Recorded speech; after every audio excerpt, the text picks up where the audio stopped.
গানের ঢোলক বাজলে মানুষ খালি দৌড়ে দৌড়ে যায়। গান গান হয় না আপনাকে? এই দিক আগে হচ্ছিল, এখন কি আর হয়? তাও মাঝে মধ্যে হয়। গান করতে 4টা যন্ত্র লাগে, একটা লাগে হচ্ছে ঢোলক, একটা ঢোলক লাগে না?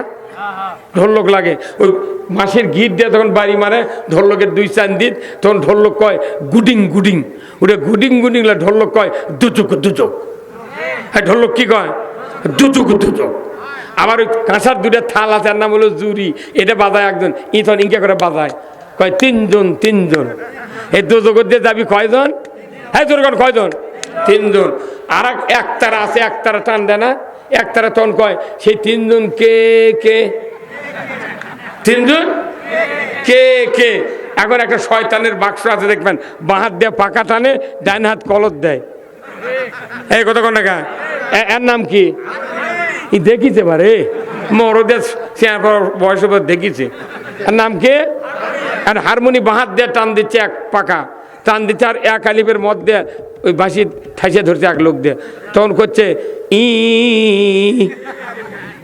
হারমোনিয়াম করছে ই, মানে কি যাই বাজাচ্ছে।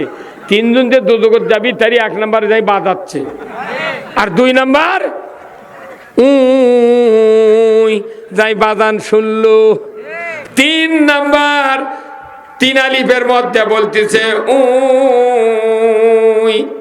যারা বাজা নিল, যাই বাজালো, যারা শুনলো আর যারা বাজা নিল, এই 3 জনের বিপক্ষে ফতুয়া দিচ্ছে ঢোলক দুচুক দুচুক। আর আমরা নামাজ নাই, রোজা নেই, আল্লাহ রসুলের পক্ষ নেওয়া নাই, করছে দিয়া করো, কেবলার দিয়ে করে কাজ করে থয় ভাবে। আচ্ছা, যে লোকটা নামাজ পড়েনি, রোজা করেনি, আল্লাহ রসুল ইসলাম মানেনি, এক কাজ করে সিমিট দিয়েও ঢালাই দিতে হয়, ই কি থাকবে? আল্লাহ জানে যে মুনকার নকিরও কষ্ট দেওয়া যাবে না, কারণ যারা আল্লাহর পক্ষের লোক, নামাজের পক্ষে, রসুলের আদর্শের পক্ষে, তারকেও কেবলার দিক করে থুলো। আল্লাহ কয় মুনকার নকির আসা পর্যন্ত ই কেবলার দিকে হয়ে থাকবি, ফেরেশতা ঢুকে তাদের বোঝে ই আল্লাহর পক্ষের লোক। আর যাই নামাজ পড়েনি, আল্লাহ রসুলের পক্ষে লাইনি, রসুলের আদর্শ মানেনি, এক যদি জিবরাইলও জানা কোথায় করে কবর থয়, দাফন করার পর আল্লাহ ফেরেশতা দিয়ে ওই মানুষ পূব দিক করে থয়, ফেরেশতা এসে যাতে বোঝে ই ওই কায়দার বান্দা, কোনো টেনশন নাই। মানে যতই কাজ করে ঢোকা দিয়ে থাও না কেন, লাভ হবে না, আপনার পক্ষের উপর বিচার হবে। সেই রসুলের প্রতি সবাই পড়ি সাল্লাল্লাহু। হাতে রসুল ছিলেন সফল স্বামী, আমরা কি সফল স্বামী হচ্ছি? এদেশের 72 বছরের বুড়ারও মোহরানা বাকি আছে, আর এদেশের যত মুন্সি আছে এরা মিথ্যা কথাকে বিয়ে পড়ে, বলিচ্ছে অমুকের ছেলে অমুক, এত টাকা দেন মর, এত নগদ, এত বাকি চাহিদা মাত্র দিতে বাধ্য থাকবে, এই অঙ্গীকারে তোমাকে শাদী করতে এসেছে, তুমি তাহাকে স্বামীত্বে কবুল করো। উকিল কি চাপ দেয়? করো। কি ডাক্তার? তাহলে ওই মেয়ে কি বোঝেনি? একটা মূর্খ মানুষ হলে তো নগদ বাকি বোঝে, কে ভাই বোঝে না? তা উই দেখলো 3 লাখ টাকা মোহরানা, 30,000 নগদ, 2,70,000 বাকি। তুই পাগলি খেয়ে কবুল করলু, তোর তো কোয়া লাগবে না আমি বাকি কবুল করব না। তাহলে ওই বরের পালসার মিস, আর দুপুরে ভাতও মিস। হ্যাঁ কথা কর। এই খরপার এই এলাকার কৃষক ইউনিয়নে যদি 10টা বিয়ের মেয়ে যদি সব বড় কি বলে যে না আমি নগদ ছাড়া বাকি কবুল বলবো না, 11 নম্বর বর যায় এসপি, তাই বাপক কবি আব্বা 2 শতক জায়গা বেচে আগে পকেটের টাকা দে, টাকা নগদ নিয়ে যা বিয়ে কর্ম, তাছাড়া অপমান হওয়া যাবে না। আর এই মুন্সিরা করছে কি, টাকার লোভে বর দোজগত যাক, মিয়া দোজগত যাক, উই খালি বিয়ে পড়ানোর টাকা নিয়ে উই চলে গেছে, মৃত্যু পর্যন্ত শোধ করেনি। বিয়ের ফরজ হলো 2টা, একটা হলো 1 নম্বরই মোহরানা শোধ, 2 নম্বর হলো ইজাব কবুল। এই 2 ফরজের মধ্যে খালি কবুল আলহামদুলিল্লাহ চালু আছে, আর একটা মোহরানা চালু নাই। মিয়ার বাপ আবার চালাক, যদি 3 লাখ টাকা মোহরানা না বান্ধে গ্রামের মানুষ কবি, তাহলে তার জামাই গরিব মানুষ। তে বাংলাদেশে এটা মোহরানা লয়, এটা হলো সিকিউরিটি। ও বেশি টাকা বান্ধে কাবু করে দিচ্ছে, যদি ছাড়িয়ে দিস ওই টাকা ফেরত দিয়ে ছাড়িয়ে দেবো। কতক্ষণ তাহলে যে মেয়েটা কবুল বললো বাকি থুয়া, আর কি বিবেক নাই? ওর বাপের কি বিবেক নাই ওই মেয়েটার? আচ্ছা ওই মেয়ের বাপ বাকি বিটিক বিয়ে দিচ্ছে, কোনো আপত্তি করে না। আচ্ছা এই মেয়ের বাপ যদি কুরবানি হাটত, ওই কৃষকের হাটে একটা গরু লিয়ে 1.5 লাখ টাকা দাম করছে, গরুওয়ালা বলতেছে ভাই 50 টাকা তোমাকে 50,000 দেবো, যখন তোমার টাকা লাগবে তখন 1 লাখ টাকা আমার বাড়ির থেকে আনো। ওই মেয়ের বাবা গরু বাকি দেবে, একটা খাসি বাকি দেবে, একটা ভেড়া। তুই গরু ভেড়া খাসি বাকি দিলু না? তুই আমার একটা মেয়ে মানুষ, জান্নাতি নিয়ামত, একটা যুবতী মহিলা, মানুষের জীবন যৌবন দাম্পত্য জীবন সংসার সন্তান দান সকল কিছু দিয়ে এমনভাবে একটা পরিবেশ আল্লাহ সৃষ্টি করেন যে জীবনের চেয়ে স্ত্রীকে মানুষ বেশি ভালোবাসে। এমন একটা স্ত্রী জান্নাতি নিয়ামত। তুই গরু বাকি দিলু না, তুই ভেড়া বাকি দিলু না, খাসি বাকি দিলু না, তুই আমার একটা 18 বছরের কলিজার টুকরা সন্তানও তুই বাকি দিলু কেরা? তাহলে বড় বাটপারে মেয়ের বাপ না। ও আজ এই পরিবারের থেকে শুরু হওয়া লাগবি। আর এই মোহরানা যে ফরজ, সৌদি সরকার মোহরানা ফরজ করছে আইনের মাধ্যমে। যদি মোহরানা পরিশোধ করার টাকা যতদিন তুমি গোছাতে না পারবে তোমার বিয়ে নেই। আর এটি বাংলাদেশে মোহরানা লাগে না, বাকি হালটি গরুর লেখান লিয়ে আসে, ইচ্ছা হলে ছাড়িয়ে দিবি, ইচ্ছা হলে ভাত দিবি, কারণ ওটা তো কেনা লাগেনি। কথা কয় রে, একটা স্ত্রীর টাকা যদি 3 লাখ টাকা দেয়নি, তাহলে ওই আমার কেনা সম্পদ। মোহরানা দেওয়া লাগলো। তুমি আলুর বস্তা যখন কোল্ড স্টোরে থাও, 30 বস্তা আলু থুবে, তুমি আগে 2 মাস আগে বস্তার টিকিট করে টাকা দিয়ে তুমি বস্তা নিয়ে আসো। আর তোমার স্ত্রী মোহরানা তুমি পরিশোধ করলে না, ওটাও আলুর কোল্ড স্টোর, আর তোমার স্ত্রীর পেট হলো সন্তানের কোল্ড স্টোর। 1 বস্তা আলু যদি 3 মাসে 330 টাকা ভাড়া হয়, 350 টাকা ভাড়া হয়, তোমার একটা সন্তান 10 মাস পালে পেটত, আবার আরেকটা সন্তান হলো, আবার আরেকটা হলো, 6টা সন্তান হলো। 6টা সন্তানের কি 350 করে ভাড়া হবে? উনি 2.5 বছর দুধ দিছে, তোর বাড়ির মোট কাম করে সোলতানিতে 10 মাস পেটত করে, তাহলে কোল্ড স্টোরের ভাড়া দিলে হবি তোর? ওই দিন আল্লাহ মোহরানা পরিশোধ করছে, তোর টাকা আনাও কি দে, তেঙ্গে দরদ হবি। এই বাকি আনাতে তালাক বাড়িছে বাংলাদেশত। কথায় কথায় তালাক, তা বোক তালাক দিলে হয়, ওর বাপ মাও তালাক দেয়। হ্যাঁ কথা কর কে ভাই, বেদার হচ্ছেন? আমি কোন এগুলো আপনাকে ব্রেনের যেগুলো বুদ্ধি সেভ করা আছে এগুলো ডিলেট করে দিচ্ছি, তাছাড়া আমারটা ঢুকবে কোনটি। কতক্ষণ এরপরে আসেন, আমার রসুল ছিলেন শ্রেষ্ঠ বাবা, যেরকম সুবহানাল্লাহ। কি বাবা ছিলেন? শ্রেষ্ঠ বাবা। ওর মতো বাবা কি আমরা হতে পেরেছি? কি বাবা! আহারে আয়েশা সিদ্দিকা, হযরত খাদিজা রাদিয়াল্লাহু তাআলা আনহার পেটের সন্তান হলো হযরত ফাতেমা রাদিয়াল্লাহু তাআলা আনহা। উনি একদিন মেয়ের বাড়িতে বেড়াতে গেছেন, যা বলছেন দেখেন যে ফাতেমা রাদিয়াল্লাহু তাআলা আনহার মন খারাপ। তিনি কে? হযরত ফাতেমা রাদিয়াল্লাহু তাআলা আনহা, তার পরিচয় আপনারা জানেন। উনি কে? জান্নাতের সর্দার, নারী জাতির জান্নাতের সর্দার, আপনার লয়। সাইয়্যিদাতুন নিসা, নারীদের বেহেশতি সর্দারিনী, জোরে করে আল্লাহু আকবার। ইনি যায় দেখেন মন খারাপ। মা, জামাই কোথায়? একটু বাইরে গেছে। মা, তোমার মন খারাপ কে? তো বলছে আব্বা, আপনার জামাইয়ের সাথে আজকে আমার একটু কথা কাটাকাটি হচ্ছে, এই জন্যে তারও মন খারাপ, আমারও মন খারাপ। আল্লাহ নবী বললেন, মা কি ভুল করছো মা, এই মাত্র তুমি মারা যাও, তাহলে আমি রসুল তোমার জানাজা করব না। বাপ কাক কয়, মানে জানাজা করবে না, কারণ তোমার স্বামীর উপর কেন তুমি মন খারাপ করবে? এদের থেকে বুঝিন যে উনি কি আসল বাবা। আর আপনারা আমরা হলে যা উনি কি কথা, আচ্ছা বড় বেটা ফোন দিচ্ছে আয় তো বা, আর চলের দাঁত খোলমু। তাহলে বিটি সুযোগ পাবো আরো কান্দবেল লেগেছে। মাও করছে কেবা তো ফোন করলো, কোথায় কি হতো কি কন ওঠে, কোথায় আয় তো তাড়াতাড়ি। পাশে কি পালসার দিছি আর 15 দিছি, কেন আমার মেয়ে আঘাত দিল, এর বাড়ি ঘর সমান করবো। তাই কি আদর্শ বাপ?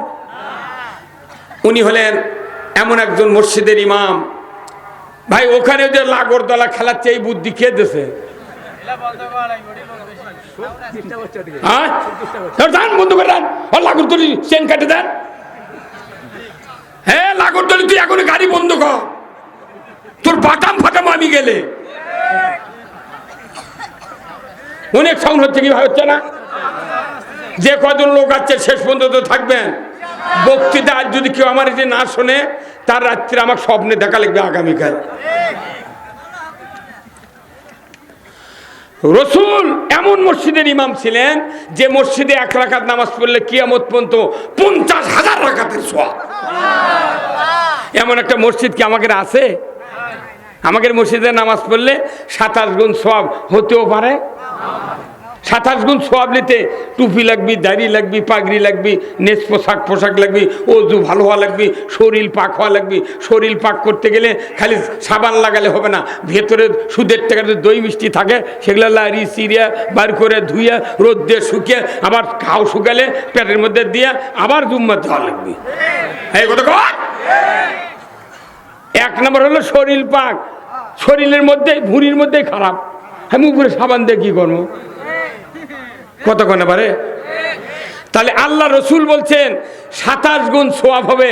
তারপরে নাই নামাজ সব শুদ্ধ হলো, কিন্তু যতগুলো মানুষ বাংলাদেশে নামাজ পড়তেছি, আপনাদের এখানে নাই, আমার ইউনিয়নে আছে, এমন কোনো গ্রাম নাই 15.5 বাড়ির কিস্তির টাকার লোন নাই। সুদে করে কিস্তির টাকা লিয়ে ওই 3 তলা টুপি লিয়ে জুম্মত করছে, আল্লাহু আকবার। কি ভাই কি সুদ খাওয়া হারাম না হালাল? তে কে কত সুদ হালাল? তে এইটা তো চলিচ্ছে। একটা মুন্সি তো প্রতিবাদ করে না, খালি করলে যারা ইসলাম কায়েম করে চায় ওরা না প্রতিবাদ করে, তখন কয় যে দেরি কর ক্ষমতার যায় তো চাকা দিতে কি করা লাগে আমি দেয়। এই কথা কোন না কেন? তাহলে আমিন করলো, ইমাম দোয়া করছে রব্বানা আতিনা ফিদ দুনিয়া হাসানা, আর 5 কিস্তির পার্টি যারা আমরা আছি 5 থেকে করছি আমিন। তাহলে গরিব মানুষ কি অপরাধ করছে? ওর খাওয়া পড়ার গ্যারান্টি নেই, কেনই কিস্তি নিবি? ওর কিস্তি বন্ধ করার দায়িত্ব সরকারের। এখন যারা কিস্তি লিছে ওর কে কথা শুনে, যারা জমিওয়ালা লোক তারা করছে আমরা বাঁচি যাবা কিস্তি লিই না, তুই আরো বেশি সুদ দিস। 10 বছর হলে 40 বিঘা জমির খাজনা বাকি, কাছারিত গেছে দিবার লাইভ কথা আগে সুদ দে। হ্যাঁ কথা কর। তাহলে জমিওয়ালা সুদ দিল কাছারিত, আর এরা কিস্তি দিল ঠাঙ্গা মারা। কথা কয় না কেন? আবার যারা বড় বড় ব্যবসায়ী, ভাটার মালিক, যারা বড় বড় ফিড মিলের মালিক, এরা আবার 1 কোটি 10 কোটি করে সিসি লোন করছে।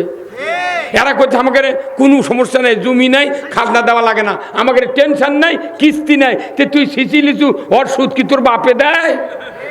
ওরা বলে না। এরপরে যারা হাজি বক্তা আমরা আছি, কারেন্টের ব্যবহার করি, দেখা যাচ্ছে 2 মাস কারেন্টের বিল বন্ধ, তখন কারেন্টের ওই আপনার পল্লী বিদ্যুতের করছে বিলম্ব মাসুল সহ। আবার আরেকজন করছে আপনার বিল বাকি পড়ছে, ফাইন দেওয়া লাগবে। তুই ইংরেজি করছি গা, ফাইন করছি গা, সুদ করতে কি হচ্ছে তোর? উনি আবার লিখেছে বিলম্ব মাসুল, সুদের নাম হচ্ছে বিলম্ব মাসুল, ইংলিশে ফাইন, বাংলায় হলো সুদ। জবের মারা না রাজনীতিবিদ হচ্ছু না, দেশের মানুষ সুদের মধ্যে হাবুডুবু খাচ্ছে, কোনো আলাপ নাই, সংসদে যা খালি কিলা কিলি ঢেলা ঢেলি। একজন মানুষ তাম পৃথিবীর অর্ধেক শাসন করেছেন, বাঘের মতো পুরুষ হযরত ওমর ফারুক রাদিয়াল্লাহু তাআলা আনহু। এক মানুষ শাসন করছে পৃথিবীর অর্ধেক। মানুষ রাত্রে নীরবে ঘুমাচ্ছে, একাই পাহারা দিচ্ছে, দুনিয়ার কোনো বডিগার্ড লাগে না হয়। আর আমাকে 400 জন করে বডিগার্ড, তারপরে এসে পুলিশ ডাকে বোমা টোমা মারিছে নাকি, এই কথা কোন না।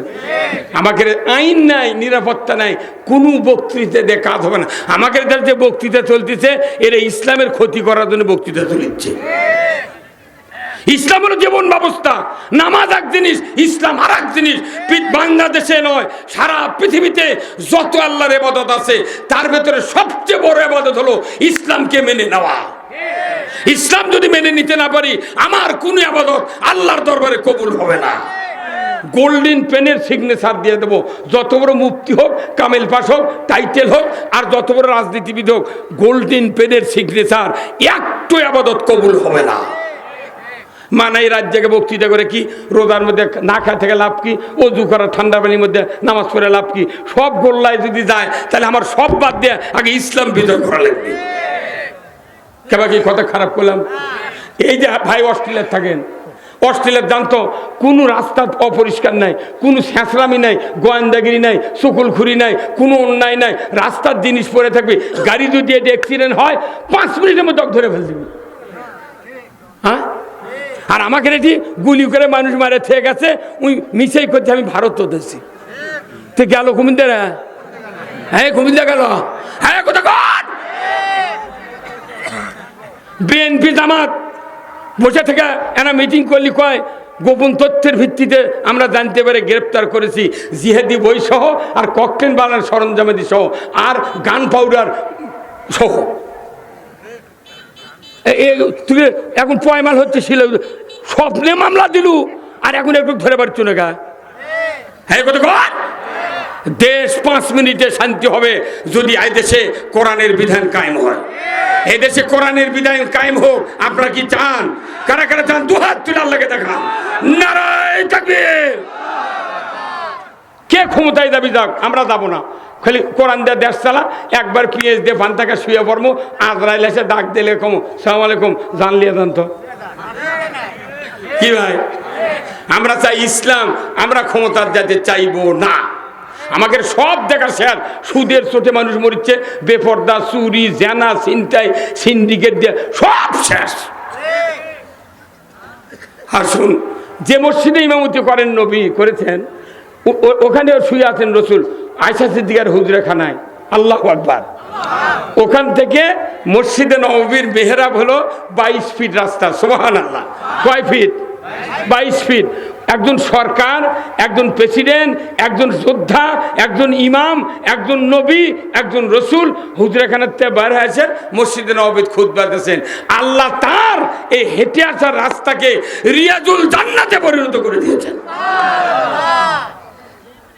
আর আমাদের দেশে সরকার হেঁটে গেলে কুত্তে শুয়ে থাকে। হ্যাঁ, কি লাভ? এ দেশে কি লাভ? একজন ইমামতি করার মতো 54 বছর হলে দেশে সরকার হচ্ছে, 17টা প্রধানমন্ত্রী, 2 জন তত্ত্বাবধায়ক, আর এইবার অন্তর্বর্তীকালীন সরকার হচ্ছে প্রফেসর ইউনুস। মানুষ তো বুড়ো, আর এই দেশ হচ্ছে R15 গাড়ি।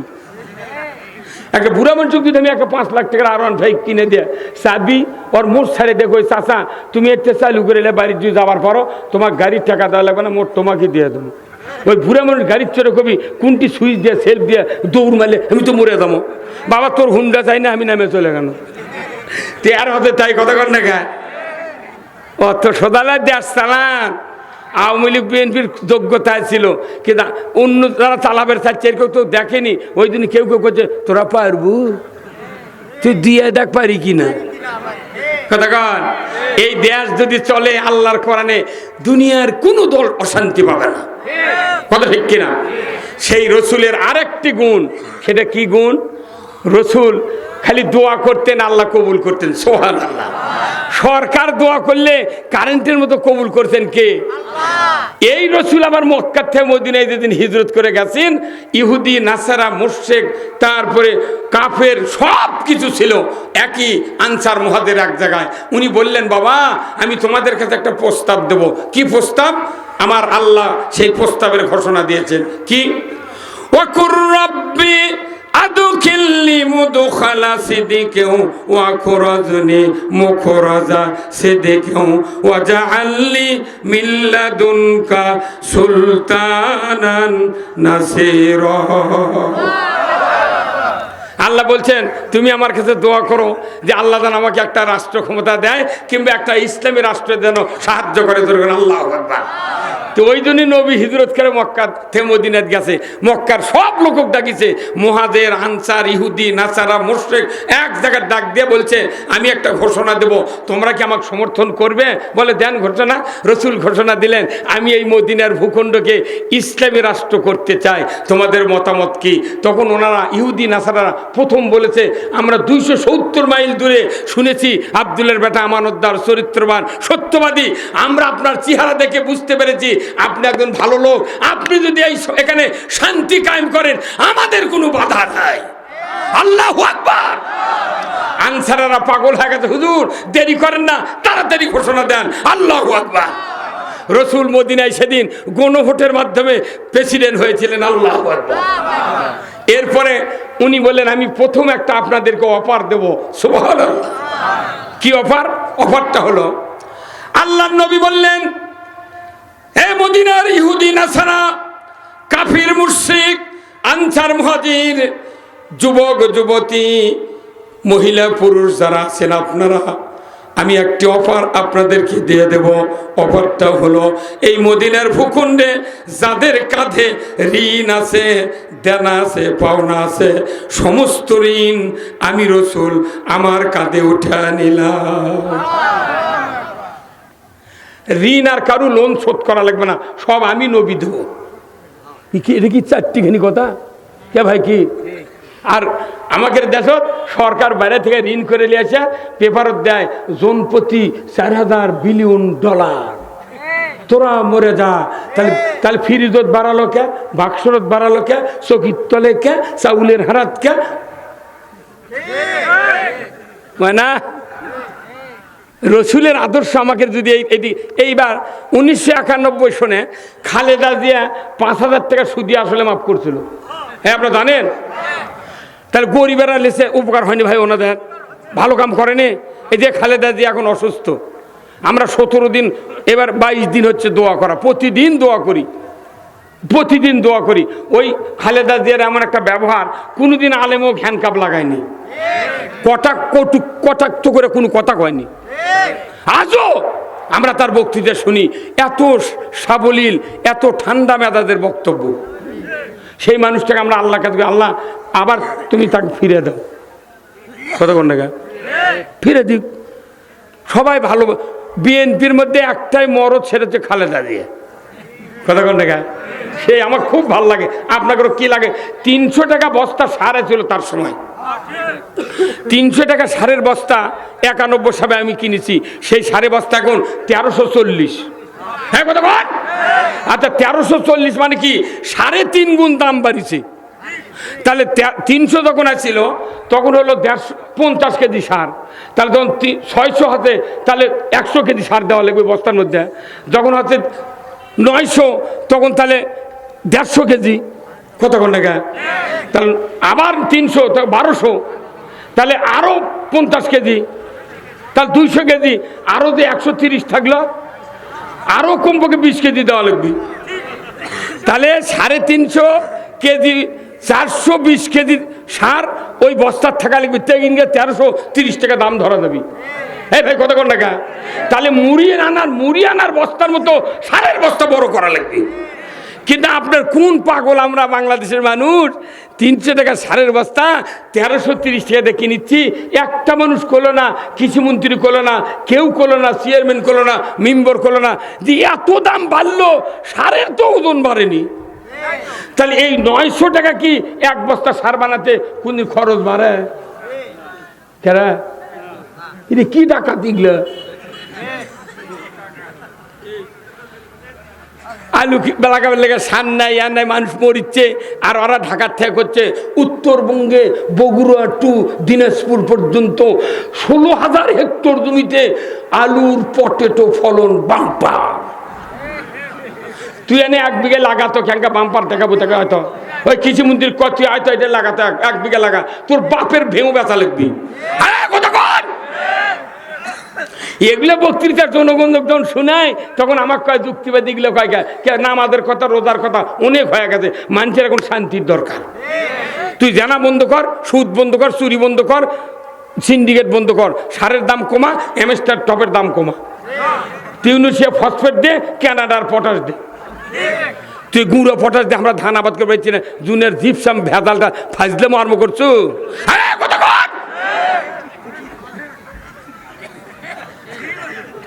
আর এই যে ডাক্তার, এই ডাক্তার সামনে বলছি যে এই ডাক্তার মুনুকাস্টেন একটা ট্যাবলেট লাগে, ওষুধ 2 টাকা খরচ হয় একটা ট্যাবলেটের, সেটা 14-17 টাকা দেবে দিচ্ছে,